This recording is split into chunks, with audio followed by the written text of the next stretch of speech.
the next thing you're gonna do is getting ready for the actual like photography. Wear makeup.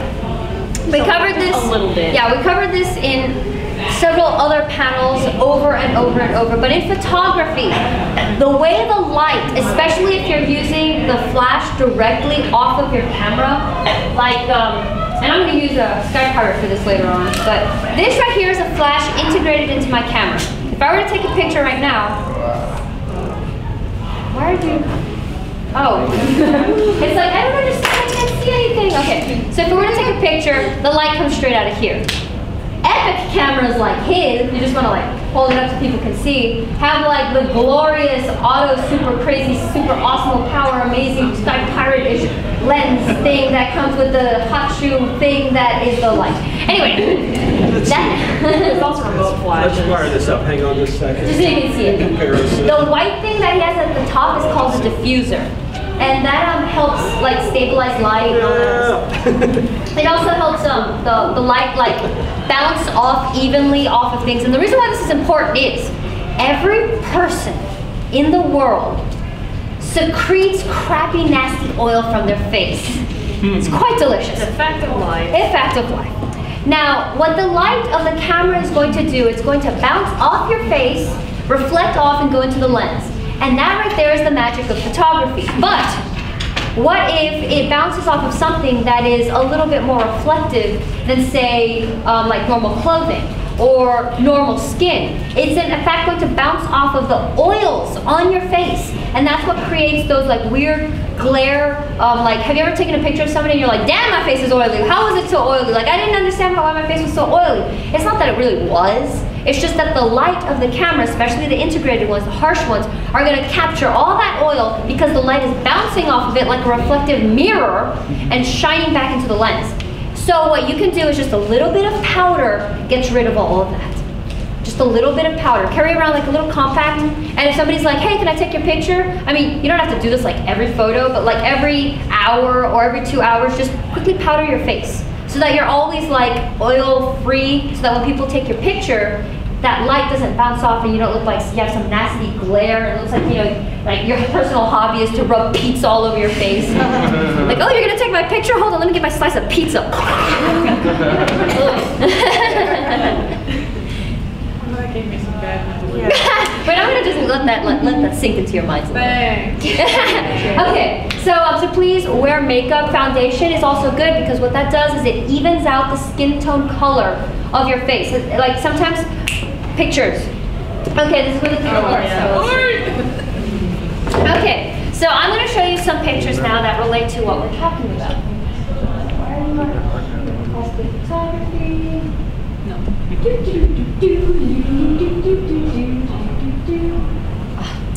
Hold on, let me pop it up here. FLF4.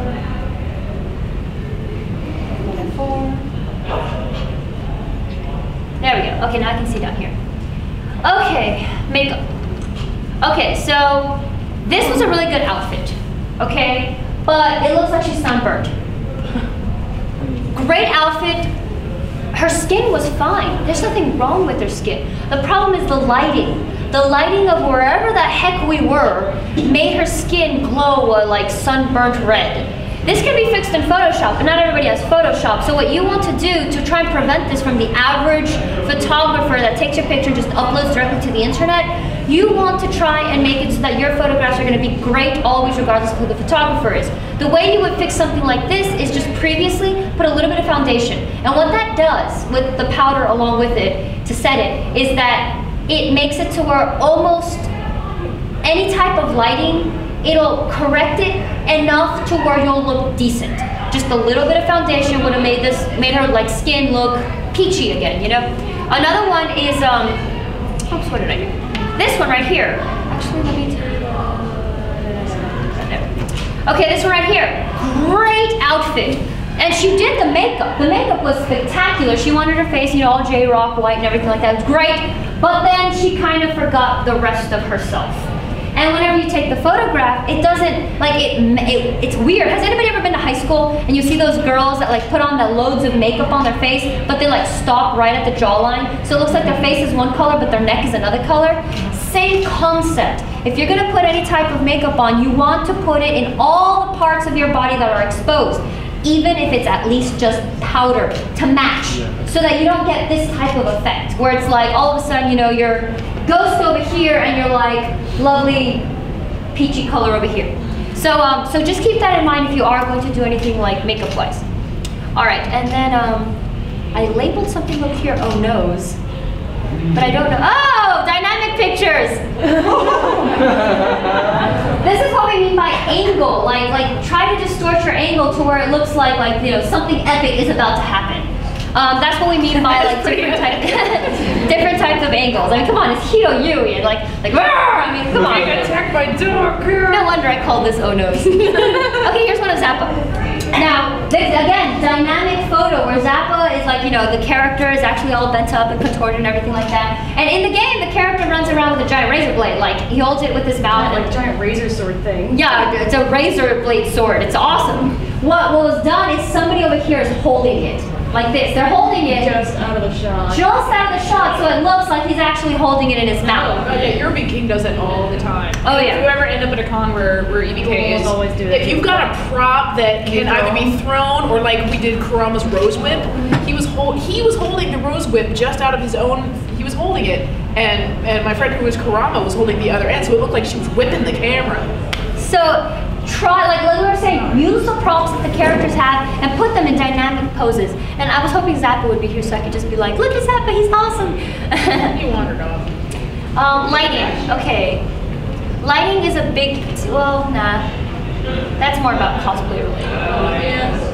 Lighting, be aware of your lighting situation. Hotels are infamous for having god-awful lighting. Usually it's like yellow and people will end up looking like the Simpsons characters. I mean, it'll be like literally a Simpsons character cosplaying as an anime character.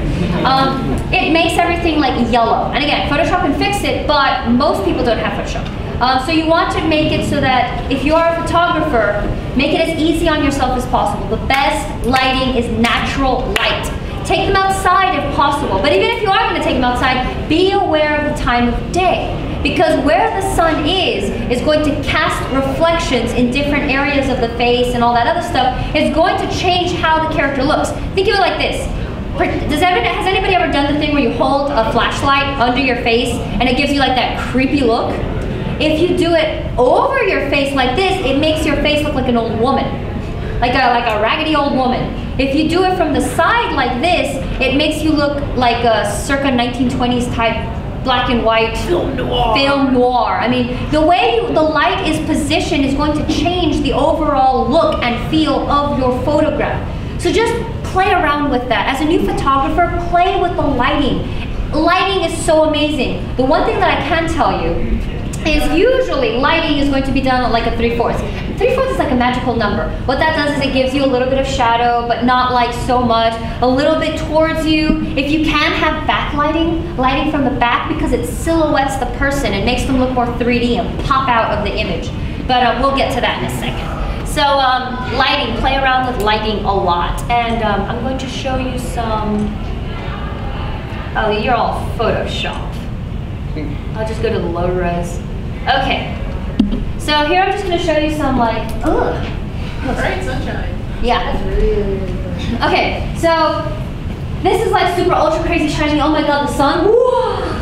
And as you can see, like all the like lighting effects that it does, and all her outfit is just gloriously sparkly and shiny, and it looks gorgeous. Like here, it looks like epic. Yeah, there it looks better. Yeah. It doesn't look really bad on the screen. Yeah. I hope these others don't look that bad. Here's the same thing. Again, you know, her standing there and the whole lighting and stuff. She has a nose on the laptop. Yeah, there's like some type of distortion thing with the light guys, with the projector, where a lot of details are lost. She really does have a nose. Yeah, she looks great on here. These are just some like different angles of people like taking different positions and shots and stuff like that. Again, try different angles from the top, from the bottom, that type of stuff. Here, watch. Look at that, and then I don't know. Okay, here's another one. That's yeah, you showed me that one. Yeah. That's not a killer. Yeah. She shopped out something underneath it. Yeah, another thing that you can do is have your people stand on top of things.